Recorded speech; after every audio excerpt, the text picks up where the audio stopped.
The next topic for us to be familiar with is the art of attacking. The strong way of attacking is knowing your limitations. It always helps to know that if you're going to attack with a shaman and spells, you have to have a strong defense to back you up in case your attack backfires. Think about it, you know. You don't always have the best of luck, even if you're super good with your shaman. The only way you can attack well is having a backup plan and knowing limitations. But here are some steps that you might want to try when attacking. Step 1. Look at your base and start training idle braves into fire warriors and warriors before you set out. A good attack involves a lot of backup troops in case of shaman death. Step 3. Know how far you can go. This means that if you want to get into a base, but there are loads after loads of troops coming, then you have to know the right way to go about it. A couple of swarms will give you maybe 7 extra seconds to lay down a couple earthquakes, or in a high mana game, then a firestorm will buy you lots of time to lay your spells.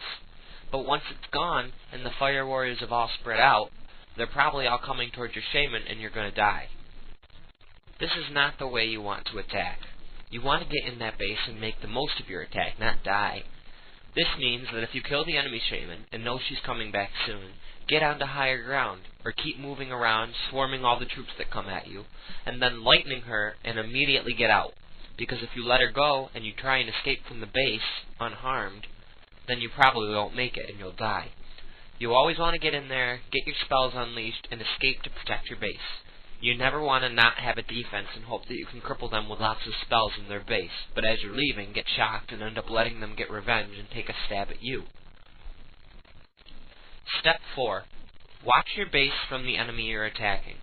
You always must keep an eye on your base while making a huge attack on your opponent, because chances are, if you're playing on a real Populous game, then the real opponents will probably help out their allies and end up trying to hurt you, while your opponent recovers from his damage.